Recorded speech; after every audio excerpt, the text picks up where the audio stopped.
Funerals actually take a lot more planning than I expected. With us using island cuisine for the first time, of course we were iffy, but once they came and showed us their service, their food, tasted their food and everything, we definitely use them again because their service and food is just awesome.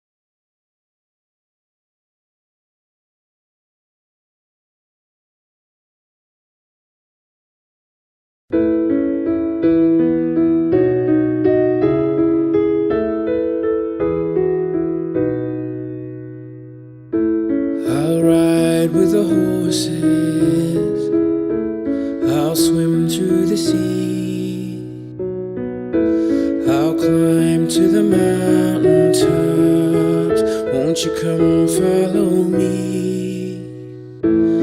I'll take time to notice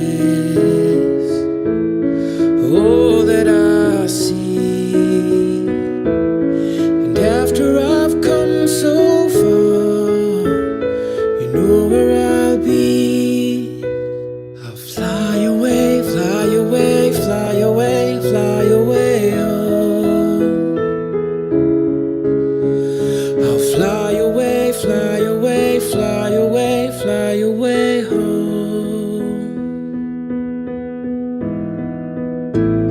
But life is a vision, that's how it should be. The world is a canvas, and the choices are free.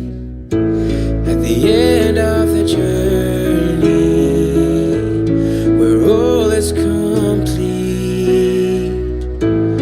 they'll all wonder where I've gone, but you know where I'll be. I'll fly away, fly away, fly away, fly away home. I'll fly away, fly away, fly away, fly away home.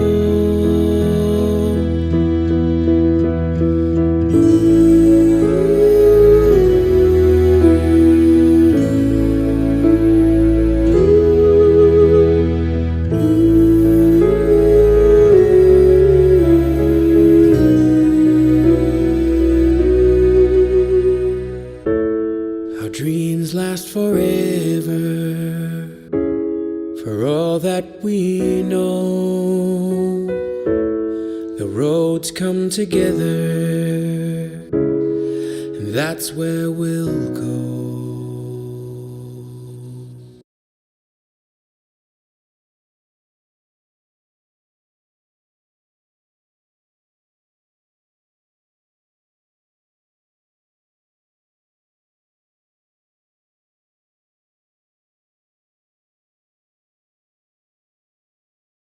The Pampas, an elite. Wish we go away. because we are real and direct. no interest owns us. And we have no interest but The truth.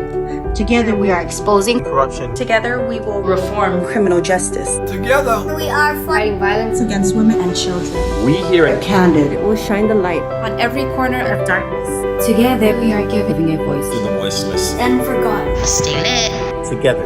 Together, Together. together, together, we are giving a voice to the voiceless and forgotten. We are Kandit News Group.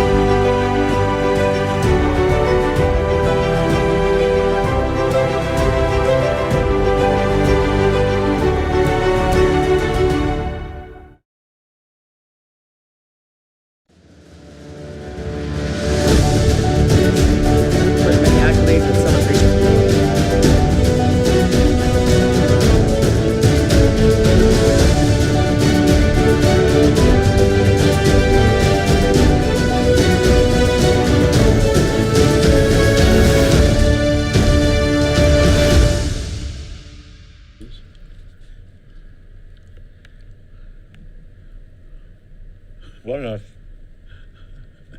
Marianas and Micronesia.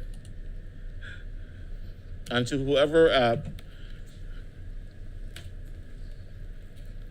Craft Kitchen cooks this rotisserie chicken and red rice combo thigh and drumstick lunchbox that I got over at 76. Delicious. You just find everything there. What do you have, Cello? I have. You have the same thing? I have rotisserie chicken and red rice combo. You got the same thing. Yes. Let Let me show it to the camera. Let me show it to the camera. You're showing it to the camera? Good. Well, we're having a late lunch, and it's because we had an eventful morning, but not as eventful as the Republican Party of Guam. I guess news broke that Senator Louise Muñoz is pulling out of the race. She will not be seeking Republican nomination for senator this year, which whittles down the Republican field to 14. So they got an extra space. All I'm saying is write in Ray Gibson. Yes. Like, if you're going to vote in the Republican primary, just write in Ray Gibson. And if we all do that, he very likely will advance to the general election, right? Yes. Because he'll only need like 600 votes, I think, to make it to that number 15 slot, and then he becomes a candidate in the general election. I think it's a good idea. I think we should all do it. He'll say no, but you know what? This is the people speaking. Yes. Just so y'all know, Ray's my cousin, so I'm biased. But y'all knew him way before you knew me, or we were cousins, or whatever. You know he's a good guy. You know he'll get stuff done. Now, before we get to our coverage of the Brandon Acosta murder conviction and the other parts of the news that we that we're going to cover. We're going to cover a whole lot of stuff today. China, rental and housing, message from Congressman St. Nicholas, Magua Village, Angel Demapan's heist of the Commonwealth Treasury, and Attorney John Bell's heist of the port. This came in today, just a few minutes ago. All the magistrates' reports. And this was the only family violence one, so I thought it was worth reading. This guy, Sean Paul Cruz, who was born in June 1982. Happy belated birthday, Sean Paul Cruz. He is, 38 years old now? 38-year-old Sean Paul Cruz, at about 6 p.m. yesterday, officers responded to an assault complaint at Chalan Apetet? It's not Apetet? Anyway, Chalan Apetet in Dededo. While en route, the officer was flagged down by a woman, the victim one, who had parked her car along Astumbo Elementary School. She told the officer that earlier at about 5 p.m. the same day, she and her boyfriend, identified as Sean Paul Cruz, got into a verbal argument which soon became physical. He's alleged to have pushed the back of her head, causing her to stumble forward. Then he wrapped his arm around her neck and squeezed. What is it with family violence these days and strangulation? Are people just watching too many Netflix shows? Is that what's going on? Yep. A lot of this stuff seems to involve strangulation. Thankfully, these things are not involving guns, by and large, you know? And I'm not saying strangulation is good. I'm just, When she attempted to break free, the defendant, Sean Paul Cruz, pushed her head down and wrapped both of his legs around her neck. Well, maybe he's an MMA. The victim began feeling pressure to her neck area. Sean Paul Cruz only released her when her two sons started pushing Sean Paul Cruz away. One of the sons, who is only 14 years old, had to pull Sean Paul, and he's another victim, Sean Paul Cruz's legs to release his mother. Sean Paul Cruz pushed that boy, who then fell to the ground. The mother complained of pain to her neck area. Sean Paul Cruz was interviewed and admitted arguing with his girlfriend, pinning her head between his legs. Now, buddy, an argument and pinning her head between your legs are two very different things. It's not... Pinning a person's head between your legs is not an argument. That's an assault. So the Attorney General's office seems to agree with that analysis. Prosecutor Leonardo Rapadas is bringing charges against Jean Paul Cruz of family violence and attempted strangulation. Attempted strangulation? Isn't that like, didn't he strangle her? I don't know. Anyway, that's as a misdemeanor and 2 counts of harassment as a petty misdemeanor. I really don't understand how prosecutors come to bringing these charges or what charges to bring, I guess, except to say that it's based on the evidence at hand and whether the police officers believe the testimony of the so-called victims. So the others were about drugs. There was an assault, just other stuff that's not worth, it's like, who cares? Anyway, the big crime news happened yesterday, and thank you all for giving me the break that I had yesterday. Johnny's taking the break that she needs today because I don't know if it's the weather and we were just pusmoo or whatever, but starting Wednesday night, I was just tired, and so all yesterday, I just watched Netflix and I chilled with my dogs and my cats. And Johnny's doing that now. She doesn't feel good either, so hopefully whatever it is that we've had, she's able to overcome it as easy as I did, and she'll be back in the saddle tomorrow. But yesterday, Brandon Acosta, the guy who 2 years ago on July 26th, was it? 2018? Yep. Almost 2 years to the date. We told you was the person who murdered Tamika Nalta in her home while everybody was sleeping. Just a nightmare of a story for that family. And yesterday, there was a measure of justice in the Tamika Nalta case. Hashtag justice for Tamika Nalta, when a jury of 12 unanimously found him guilty of the murder charge. And what we wanted to bring you was a reminder of how far we've come in Kandit. Now, this clip is so old that it wasn't, Kandit News Group as a Facebook page wasn't up, neither was the YouTube page. As a matter of fact, Kandit as a business hadn't even started yet. It was still 3 months to its birth as a corporation in this territory. And this was at a time when we just started to do news things. But, most of the stuff that I did on my personal page was very personal and very much an act of revenge against the Calvo administration for what they had done to me. But the Brandon Acosta story was one of our very first news stories. And I did it from Johnny's garage. What we've done was we saw all the news reports. We just took out a map. We looked up on the sex offender registry, cross-referenced names, cross-referenced addresses, and solved the Tamika Nalta murder. Here it is, the clip from 2 years ago. Now, Tamika Nalta, she's the 14-year-old girl who was murdered on June 16. The family is still waiting for closure, and the police haven't told her anything. They haven't told the family anything about the murderer. Now, this gets pretty sad. A couple days ago, I did an episode about this. I talked about Tamika Nalta and the probability that the police department had her murderer in their custody, and that the administration wasn't going to do anything about it until it gets closer to the election, so that the lieutenant governor can stand next to the chief of police and say that they found Tamika Nalta's murderer, except that the police department knows for a fact that they have a suspect in custody.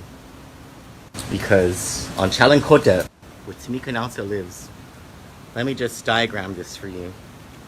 Let's say this is Tamika Nalta's house. Here's another house. Just pay attention to this one.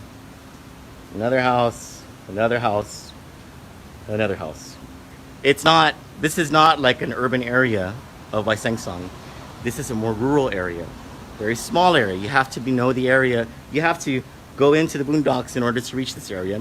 Maybe a reason the administration doesn't give a shit about Tamika Nalta is because she's poor. Her family is poor. And they're going to count on their silence so that they can do whatever the hell they want. But It doesn't take much to put the pieces together. On June 16 at 7 a.m., Tamika Nalta's grandmother woke up because the police were across the street at this house. And they were across the street because there was a home invasion.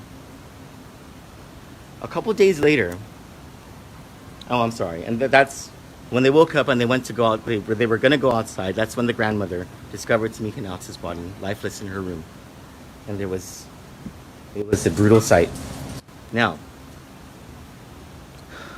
a couple days later, officers with the Criminal Investigation Division, not the Mandania Drug Task Force.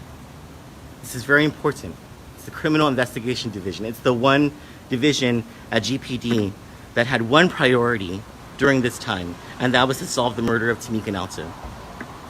Except that on this day, they had a warrant to go to this house right here.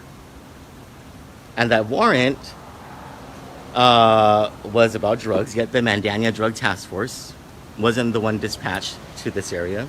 It was Criminal Investigation Division. Now, what they discovered was a guy named Brandon Acosta, who had in his possession a piggy bank with $25 that was stolen, a wallet that was stolen, and a leaf blower that was stolen. There was an entire warrant issued. A couple days after the murder of Tamika Nalta, a search warrant was issued and a raid was conducted at a house across from Tamika Nalta's house. And what they found was a guy named Brandon Acosta, who had in his possession a piggy bank that he stole from this house, and a leaf blower that he stole from this house, and a wallet that he stole from this house in the early morning hours of June 16, the same date that Tamika Nalta was murdered, in the middle of the night as her grandparents and her great-grandmother were sleeping in this house right here. It was a home invasion. Now, what are the chances? What are the odds that as home invasions by Brandon Acosta were happening in all of these houses around Tamika Nalta's house, that some other person on that night, on that very same night, from outside this rural area of Derrida on Chalancoda, came in and murdered Tamika Nalta when Brandon Acosta was over here, and over here on that same night. And what the police also didn't tell Tamika Nalta's family is that living with Brandon Acosta are two people registered in the Guam Sex Offender Registry. Police, they don't tell us a lot of stuff. Neither does the Attorney General. They don't do a lot of stuff when it involves people looking for justice who don't have a lot of money. But when it comes to people who have money, they're on it. They're on it like flies on . So, that's my story for today. I have a lot more stories. I'll tell them all. So Brandon Acosta was arrested months later, just as we suspected. Remember, this was back in July of 2018. What was in November of 2018? It was a gubernatorial election. And it just considered all the players involved. We were absolutely right. Yep. That even though the police higher-ups had known everything that they knew, solving the murder was not rocket science. Well, with everything the police knew, why did it take months to arrest Brandon Acosta? You have to remember who the players were. Ray Tenorio was in charge of public safety. He was a candidate for governor. J.I. Cruz was the chief of police. He's now a candidate for senator. He'll tell you how tough he was on crime and all that, which is a bunch of BS. Because they didn't even tell that poor girl's family that there were sex offenders living at the house that they had busted on the same morning that Tamika Nalta died for thefts. And there, that family was in the midst of a murderer, not being told anything by the police. Just such a travesty. When we go to vote, we have to be smart about the sort of people we vote for. Honestly. But thank goodness that justice was finally done for the family of Tamika Nalta. Yes. And that Brandon Acosta was convicted. Was he sentenced? Well, not sentenced yet, right? Yeah, no, not yet. Like, I believe he faces a lot of time in prison. I remember when we first broke that, when we first ran that, I got messages from, I think it was Brandon Acosta's sister-in-law. You know, she started to threaten me. And I was like, look, your brother-in-law is a murderer. Like, it was, you should be ashamed. You should just walk away in shame now and wait for the trial, because, you know, that poor girl, and the way that how it was described that she was murdered. And then the guy uses the excuse, "Oh, I was high on meth." Yep. Jesus. Wow. It was what he did was evil, absolutely evil. Anyway, moving on to current events. Today, or actually yesterday, a series of stories began running on every major news wire, and you may have seen the Forbes article with the headline, "Missiles Aimed at Guam. What is the nation's military going to do to protect America's Sovereignty. bomber island of Guam," or something like that, right? Pacific Bomber Base. Reference to Anderson Air Force Base. But the contents of that article were very similar to articles run not just on every major news wire, but also on every military news outlet. Very simple to find this stuff. You just do a Google search. It's one of the top stories, and it's about Admiral Phil Davidson, who is the commander of Indo-Pacific Command. It's the command that falls right next to us. We're a part of Pacific Command here on Guam. But Indo-Pacific Command also, in a way, envelopes us, and many of the missions going on right now in Indo-Pacific Command very much involve Guam. And this is due to rising aggression from China. And in remarks that Admiral Davidson made to reporters on, coincidentally, Liberation Day, July 21st, he said that he's worried about Guam. He's worried about Guam because Chinese ballistic missile capacity is being perfected every year. And there are these ballistic missiles with the long range of 2,500 miles. Guam is only 1,800 miles from China, and that's for launching a land-based missile. This is not to mention the ability for the Chinese to launch missiles from any of its ships or any of its aircrafts. And so the Admiral for Indo-Pacific Command, which is like fast becoming the most important in terms of the defense strategy of the nation, because it includes our response or our offense against Chinese aggression.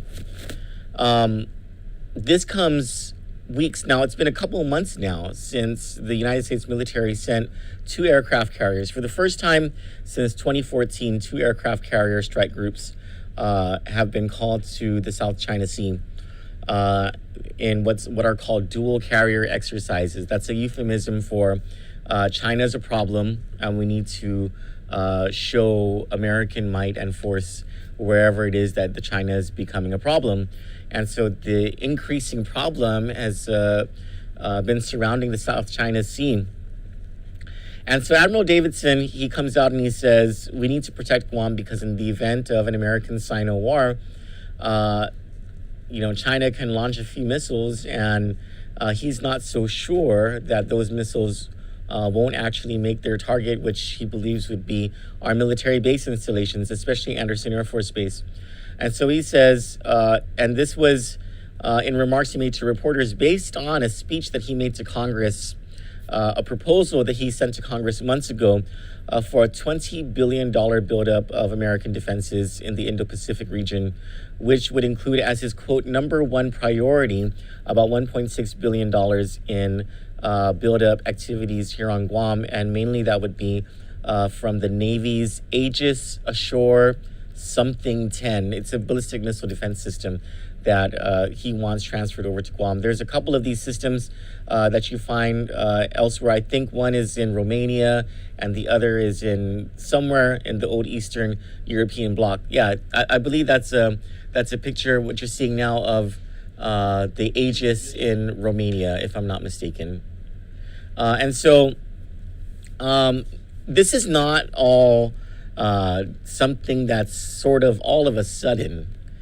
This is something that has been a relevant issue to the United States' strategic defense since, I think, 1968, 1969, when Richard Nixon and Dr. Henry Kissinger sought to reshape American policy toward China. And in a speech delivered just a few hours ago at the Richard Nixon Memorial Library in Loma Linda, California, Secretary of State Mike Pompeo said that the past 50 years of diplomacy with China has really led to a resurgent China that does not mean to belong to the population of freedom-loving people throughout the world, that the Chinese government, basically the Chinese Communist Party, has hegemony in its mind, which means that they want to control it all. And he talks a lot about the economy, but there's a part of the clip where he also talks about the military. And I wanted to play this part for you just so we can see. This was just a few hours ago in California, Secretary of State Mike Pompeo. Our intellectual property and to take this back to their country. The Department of Justice and other agencies have vigorously pursued punishment for these crimes. We know that the People's Liberation Army is not a normal army too. Its purpose is to uphold the absolute rule of the Chinese Communist Party elites and expand a Chinese empire, not to protect the Chinese people. And so our Department of Defense has ramped up its efforts. Freedom of navigation operations out throughout the East and South China Seas and in the Taiwan Strait as well. And we've created a space force to help deter China from aggression on them. Now, this is a very, very big deal, right? And this directly involves Guam. And for our Kababayans who live here and our family and our friends, this is a very big deal for them as well, because this very much affects the Philippines. And I have no idea why. Have you heard this on any of the other news stations? Cello? I mean, I'm familiar with the conflict of those. No, I'm not talking about the national news wires. I'm talking about local news. No. This is not running anywhere, right? Zero. This is a huge deal, and what the Secretary of State said, and this is the fourth speech that he's made on China, and where he references how the United States is responding militarily. This is not the basket case or the stepchild North Korea we're talking about. This is the threat, the real threat, and the emerging threat from China that we're talking about. Ismael Velez says there's like 44 Aegis U.S. Navy warships in the Pacific. Man, Ismael, you're gonna have to break that down for me. Like, I had to do a lot of research to do today's story about what everything meant. So you're gonna have to break down this 44 Aegis U.S. Navy warships in the Pacific thing. Don Okaril, am I saying that right? Yep, Olkaril. Okaril? That's my cousin. Oh, hey, Prim. Hey, Don. Says that they call them training exercises. Yes, whenever you hear about training exercises that are sort of all of a sudden, there was no press release about it or anything like that, then you know that there's something to be concerned about. Dave Lebowski says, Wasn't it Biden that said the Chinese won't eat our lunch? I lived in mainland China for nearly 2 years, and anyone that thinks that is sadly mistaken. So that's what Secretary of State Mike Pompeo was saying, is that President Nixon, in his policy 50 years ago, maybe it was right, but it ended up being wrong for our times. That the Chinese just took advantage of the world's benefit of the doubt about how China would emerge, and that what you're seeing is a totalitarian regime that is hell-bent on global hegemony. Hegemony? Hegemony, meaning they want to rule everything. Yeah. Thank you. Pam Duvall says, local news is not reporting anything important. I would call this an emergency. Well, okay, so Homeland Security doesn't necessarily disagree. They put out a statement regarding specifically the Forbes article, the one that had the headline, China aims missiles at Guam. The story is very much the same as the other stories being carried around the newswires, but they wanted to address specifically that headline. So I did ask Chuck Estevez, because they said that there's no immediate threat to Guam. So my first question to Civil Defense and Homeland Security was, are you guys downplaying this actual threat from China? And so Chuck Estevez, who's the administrator of Civil Defense, he has a lot of military experience. He says, we're not disputing, agreeing, or disagreeing with what Admiral Davidson said. And on the specific question on whether they are aware if Chinese missiles are pointed at Guam, or whether they can confirm that there are no Chinese missiles pointing at Guam, he is only able to say, we haven't received information that missiles are pointed at Guam. Now, it doesn't necessarily mean that missiles are not pointed at Guam. It's just Homeland Security is staying in its lane in this case. And Chuck Estevez did say, if we wanted to know information like that, if it would be provided, we would have to get a response from Department of Defense. Of course, we're not going to get a response like that. But what we do know is that the Secretary of State is leading this effort on behalf of the Trump administration. And it's not just with Department of Defense, it's with Department of Justice as well, about this threat from China. And we do know that the commander of Indo-Pacific Command is saying, look, we got a problem and I'm worried about Guam. He literally said, I'm worried about Guam. And so should we be worried? Yeah, we should be worried. Yes. Congressman Mike Nicholas was all like, I asked him for a comment. He's like, we absolutely welcome, what did he say specifically? I don't want to take his comments out of context. Hold on, let me look at what he said. That we fully support more robust defenses for our island? Is that what he said? Mm-hmm. Do you have it? Do you have the quote there? I have the quote here. Stand by. Boom and bam. Oh, there we go. We fully support more robust defenses for our island, and will work closely with the U.S. Armed Services to do so. Yeah, you can check out this story on our website and also on our Facebook page. Moving on, also related to the military, Senator Therese Sirlahi, joined by Congressman Mike Nicholas, are calling on island leaders. Well, she is calling on island leaders, and he was the only island leader who followed suit. The governor didn't say jack.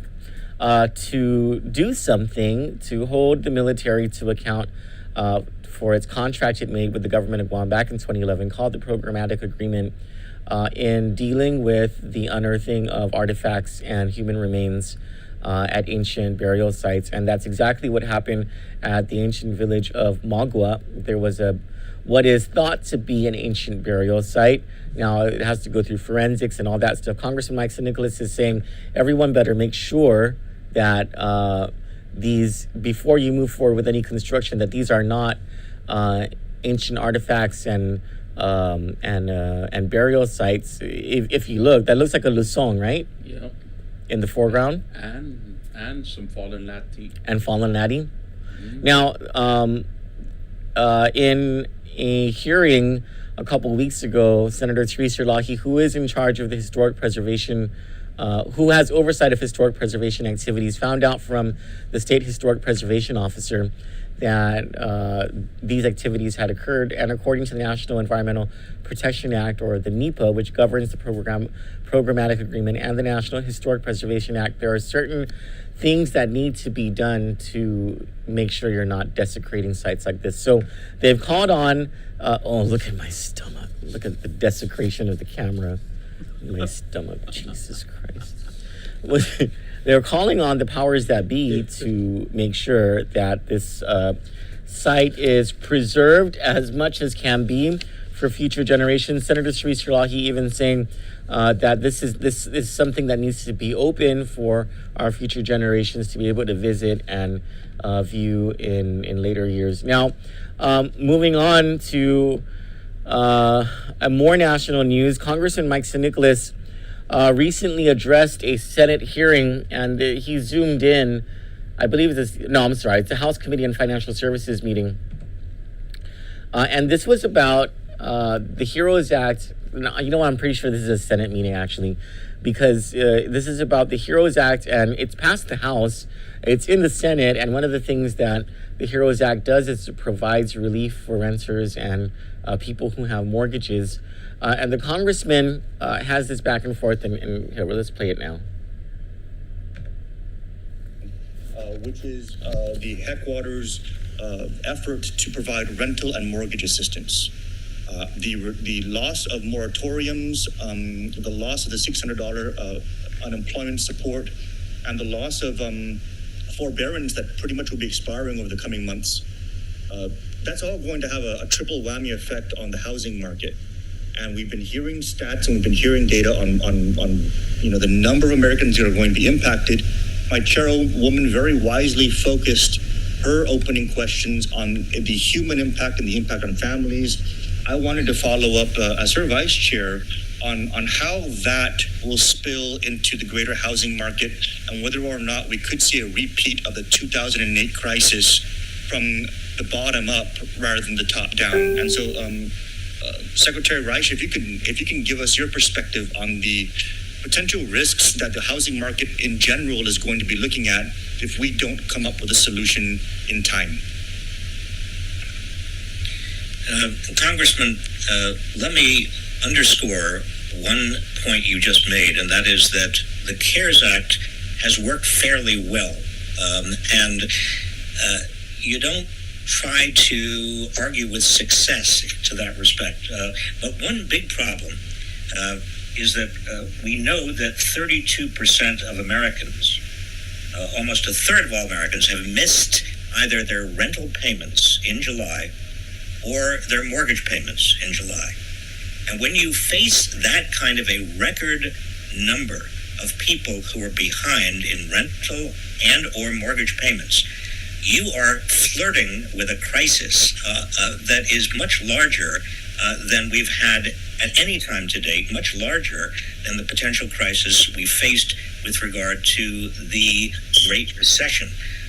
If people don't have some rental assistance and some mortgage assistance, we are going to see homelessness dramatically increase in this country, and it could happen quite soon. My time is about to expire. Secretary Donovan, real quick. Mr. Donovan, be very brief.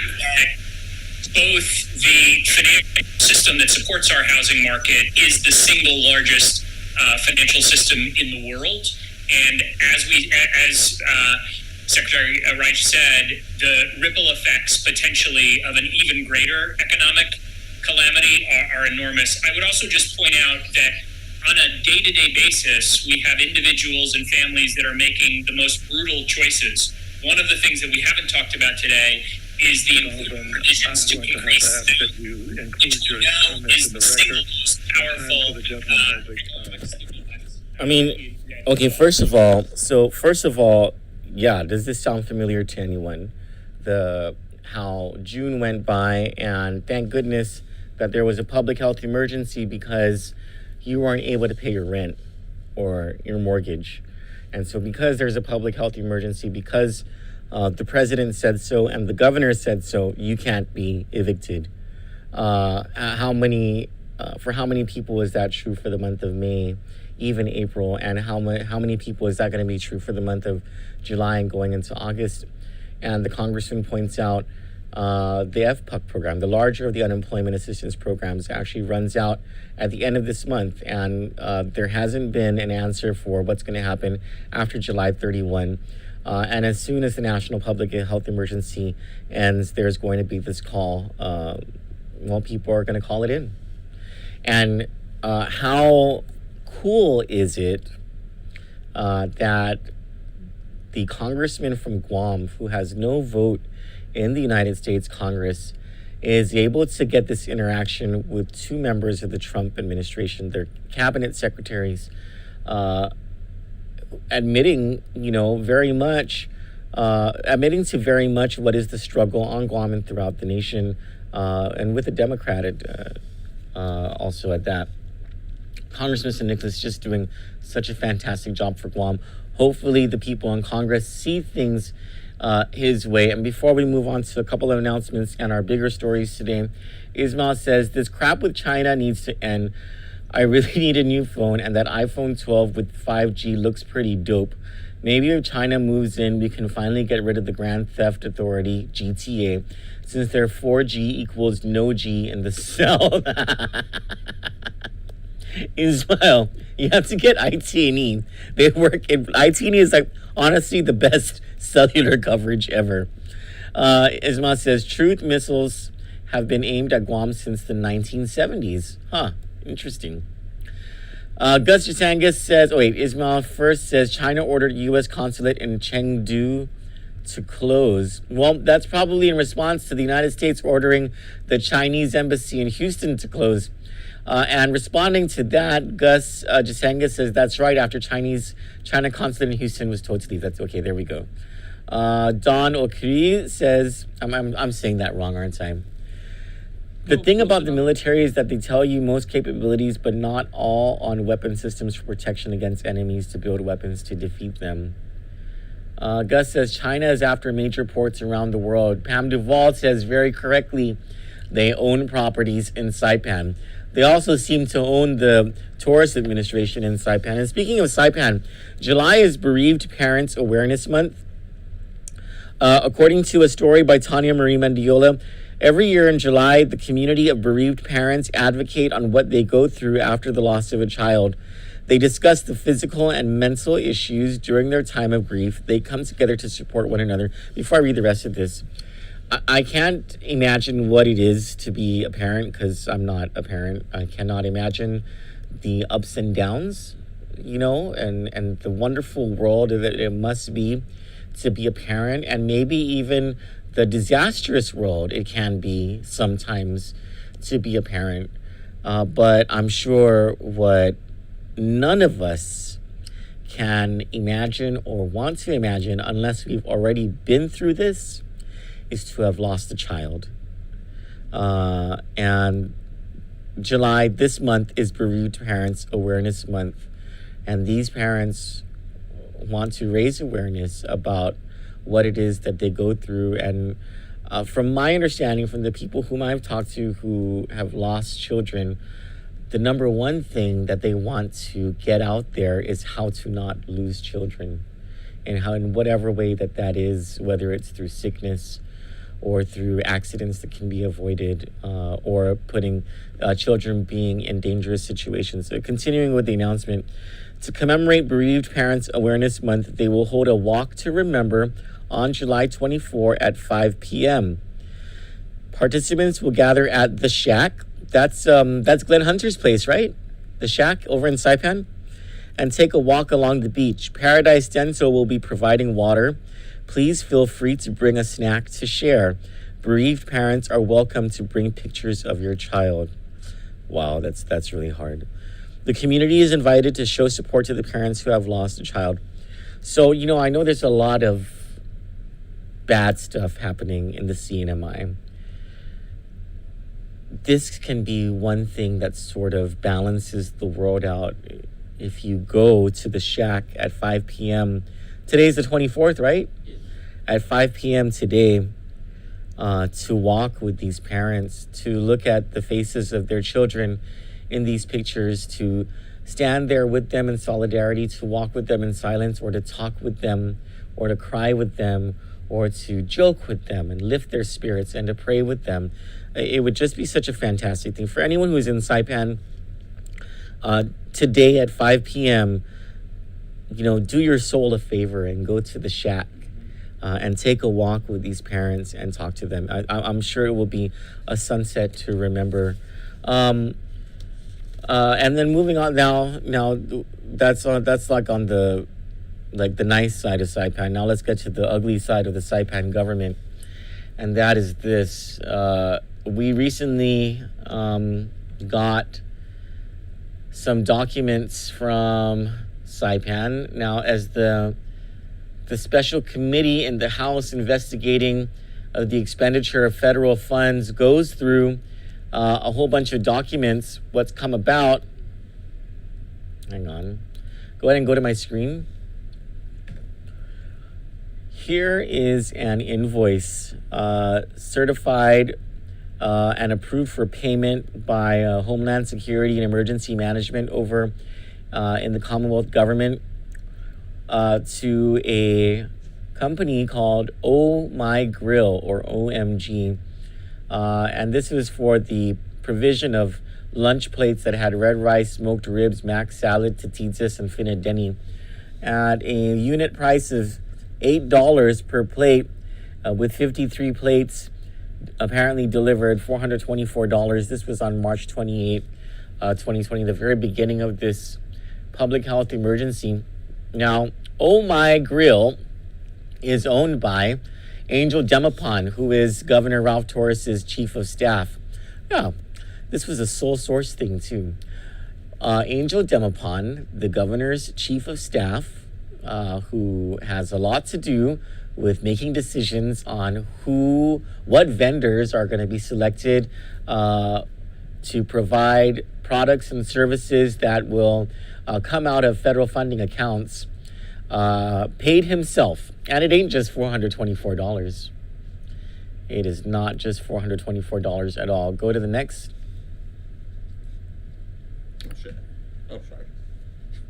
This is Angel Demapan's Kent Kalin doing business as Legends Barbecue.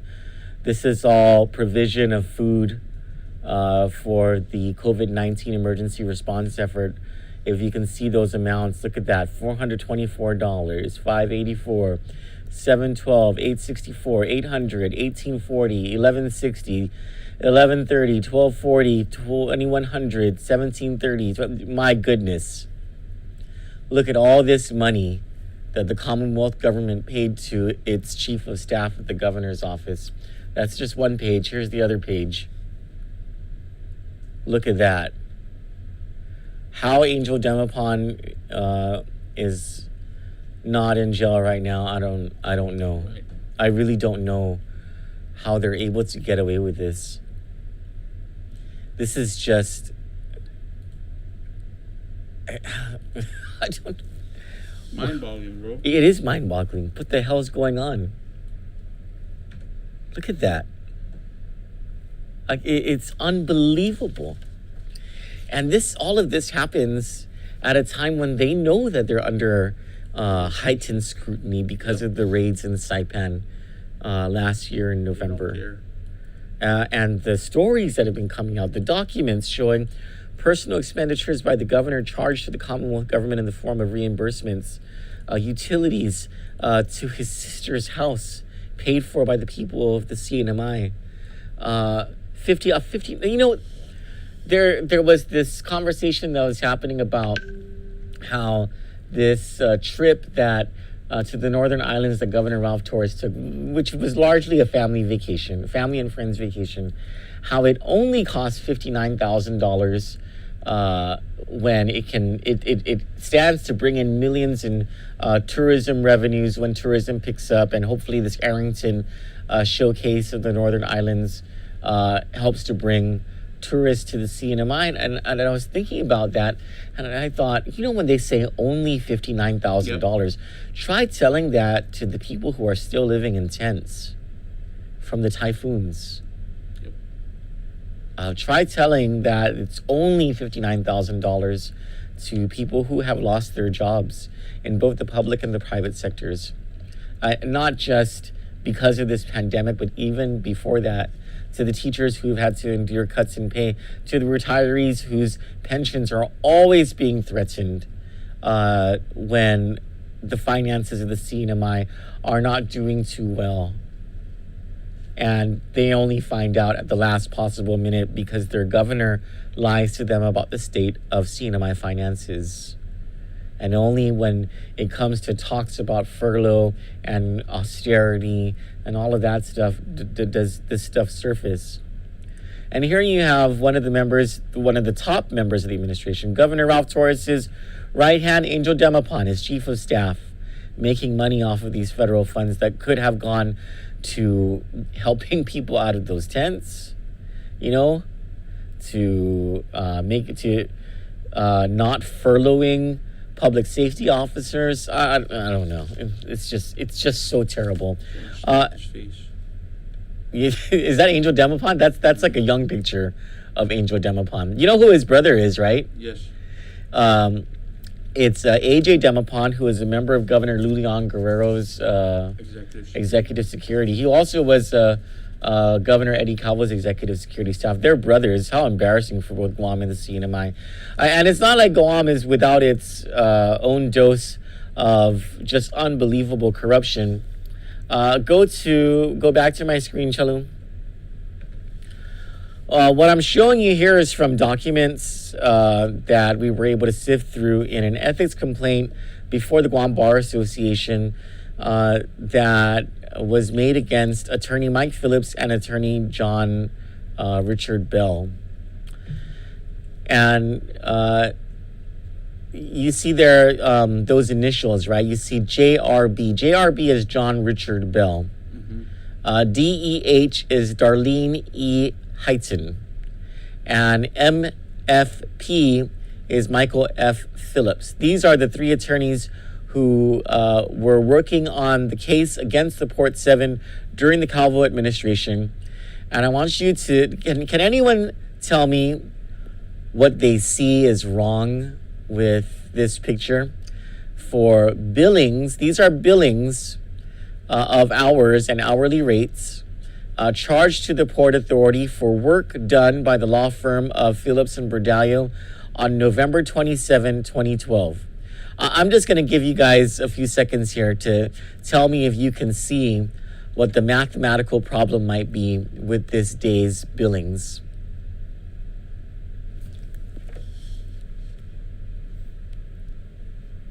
Let me go to the comments so I can see if you guys are going to get it. Hold on.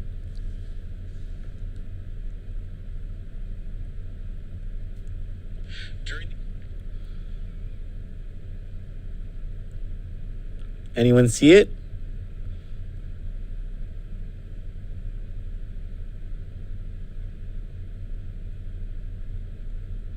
Anyone see the problem? Look at JRB, John Richard Bell. Look at the number of hours that he charges on November 27, 2012. First, he charges 9.75 hours. And then on the same day, he charges again 3 hours, right? Mm-hmm. So that's 12.75 hours, right? Mm-hmm. Would that be correct? Yes. Wait, am I missing something here?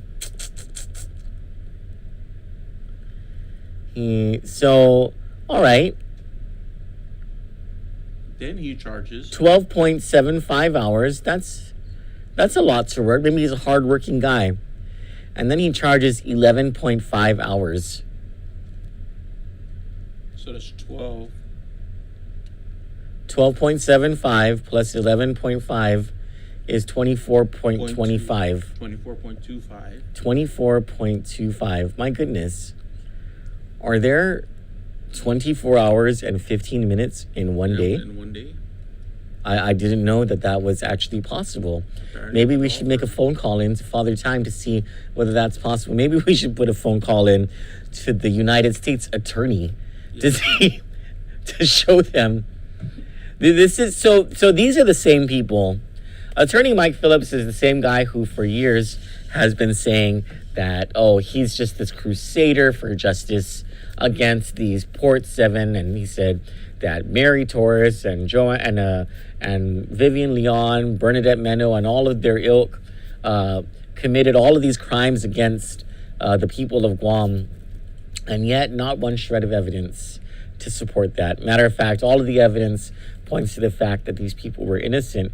And, you know, in a now significant turn of events, we're seeing that at least on one day, at least his law firm was charging more hours than there were in a day for one person to work on this case at a rate of $175 an hour. Jesus. And this doesn't even include all the hours that Darlene Heighton and Mike Phillips were charging. Look at this. Look at these corrupt people.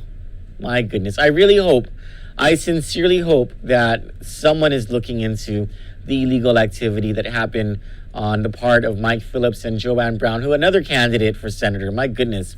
Fida Roberto says, or Gus Castro Jasanga says, wow, he didn't sleep. Oh, Jackie Castro and Evelyn Blake got it. More than 24 hours. Yep. Fida Roberto says, but Troy, as appalled as we are about the corruption in the CNMI. Oh, but she didn't finish did she say something here? Oh, as appalled as we are about the corruption in the CNMI, it is the people who voted for Ralph Torres who corralled all his cohorts and spun the coffers into their tangled webs. You know, that's Fida, that's partially true. When Ralph Torres first became the governor of the CNMI, it wasn't because he was elected to the position. It was because Governor Eloy Enos died. And according to the Commonwealth Constitution, because Governor Eloy Enos had not been in office for more than 2 years, there should have been a new election for governor. A special election should have been called. But what was happening was the CNMI was recovering from a major typhoon. And the Attorney General, basically no one's paying attention. Everyone's sad that Governor Eloy Enos died. And the Attorney General, Edward Manabustan, came out with an opinion that Governor Ralph Torres would ascend to become the permanent governor, and he would take over the remainder of the term. And that's what happened. History was made. It was the Attorney General who decided against the Constitution that Governor Ralph Torres should be the governor, and that's actually how he became the governor. Now, yes, he was reelected in 2018, and that was after years of just pulling the wool over everyone's eyes. Such a sad situation, and it occurred in Guam.